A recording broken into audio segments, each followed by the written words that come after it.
Hello guys, welcome to my channel. I am Jaya, 11th grader, and I was here to tell you that the best teacher for your class 10 so that you score the good marks in your class 10. So सबसे पहले तो हम direct points पे आते हैं कि कौन से टीचर्स पे पढ़ना चाहिए, किससे पढ़ना चाहिए, क्योंकि सारे स्टूडेंट का यही सवाल रहता है कि कैसे पढ़ूँ, किस तरह पढ़ूँ, कौन से टीचर से पढ़ूँ. सो क्योंकि यही सवाल मुझे भी आया था. एंड सबसे पहले तो इंग्लिश को किससे पढ़ना चाहिए. इंग्लिश के अगर आपको पढ़ना है ना, अगर अच्छी तैयारी करनी है तो उसके लिए अनुराग सर द बेस्ट टीचर. वो बहुत ही ज़्यादा अच्छा पढ़ाते हैं. मतलब मैंने उनको ही फॉलो किया था. वॉरियर के जो उनके लेक्चर्स हैं वो बहुत ही ज़्यादा हेल्पफुल थे. आपको इधर उधर भटकने के लिए कोई ज़रूरत नहीं है, क्योंकि बहुत से बच्चे होते हैं जो भटकते हैं. इंग्लिश का टीचर समझ ही नहीं आता कि किससे पढ़ें. तो literally Anurag sir the best teacher, आपको उनसे ही पढ़ना चाहिए. And second is the educational भैया.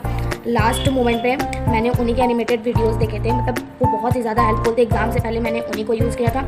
एंड या literally it was too good. And second is the Hindi के लिए मैग्नेट ब्रेन्स पे एक मैम है, मैंने उनसे पढ़ा था. नाम नहीं पता है तो मैं फोटो लगा दूँगी. एंड इंडियन एजुकेशन को भी मैंने फॉलो किया था. वो हिंदी के एनिमेटेड वीडियोज़ बनाते हैं. एंड थर्ड इज़ द आई के टीचर्स तो कभी समझ ही नहीं आते हैं कि किससे पढ़ें, कैसे पढ़ें. तो लिटरली अगर आपको आई अच्छा स्कोर करना है, स्वाति चावला मैम बहुत ही ज़्यादा अच्छा पढ़ाती है. मैंने उन्हीं को फॉलो किया था. एंड लिटरली वो एक एक चीज़ प्रैक्टिकल करके बताती हैं कि आपको मतलब चीज़ें एकदम यूँ समझ आ जाएंगी.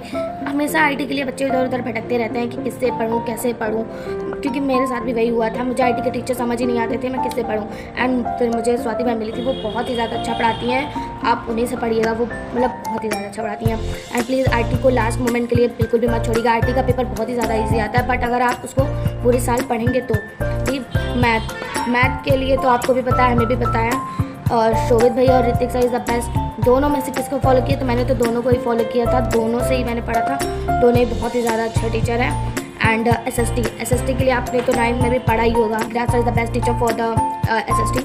मैंने उन्हीं से पढ़ा था, उन्हीं के नोट्स को फॉलो किया था. साइंस के तो बहुत सारे टीचर्स हैं, PW के भी हैं, नेक्स्ट टॉपर के भी हैं. तो किन से पढ़ें. या मैंने दोनों को फॉलो किया था, बट थोड़ा सबसे पढ़ा था. बायोलॉजी के लिए समृद्धि मैम से मैंने पढ़ा था. वो बहुत ही ज़्यादा अच्छा पढ़ाती. मैंने उन्हीं के नोट्स को फॉलो किया था और उनके लेक्चर्स को ही मैंने देखा था. मैंने PW का बैच लिया था तो मैं उसी से पढ़ती थी. फिजिक्स के लिए तो मैंने रक्षक शो को फॉलो किया था. या आशु सर एंड प्रशांत भैया is also the very good teacher. आप उनको भी फॉलो कर लीजिएगा. मैंने तीनों से थोड़ा पढ़ा हुआ था. एंड फिर आता है केमिस्ट्री. तो केमिस्ट्री के लिए सुनील भैया भी हैं और प्रशांत भैया भी हैं. But you must follow the Prashant भैया. जो उनकी नेक्स्ट टॉपर की स्लाइड होती है ना, उन्हीं से आपका पूरा क्वेश्चन फंसेगा. लिटरली वो बहुत ही ज़्यादा हेल्पफुल स्लाइड है. प्लीज़ आपको उसको मिस बिल्कुल भी मत कीजिएगा. तो यही सब टीचर्स को मैंने फॉलो किया था. इंग्लिश के लिए अनुराग सर एजुकेशनल भैया, हिंदी के लिए मैम है मैग्नेट ब्रेन्स की and the unending education. SST के लिए दिगराज सर, मैथ के लिए शोभित भैया and the Hrithik sir, and science के लिए समृद्धि, बायोलॉजी के लिए समृद्धि मैम, केमिस्ट्री के लिए प्रशांत भैया एंड सुनील भैया भी आज also good the teacher. And physics के लिए प्रशांत भैया एंड रक्षक. मैंने सबसे थोड़ा पढ़ूंगा. ऐसा नहीं कहूँगी कि ये बेकार पढ़ाते हैं, ये अच्छा पढ़ाते हैं, बट मैंने सबसे पढ़ा था. बैच के बारे में भी जानना है कि कौन सा बैच ले, समझ नहीं आ रहा है तो इसके लिए नेक्स्ट वीडियो. सारे टीचर्स बहुत ही ज़्यादा अच्छे हैं. अगर आप इनसे पढ़ेंगे तो बहुत ही ज़्यादा अच्छा स्कोर करेंगे. So you must follow them and फोड़ के आना, मचा के आना अपने क्लास 10th में. All the best.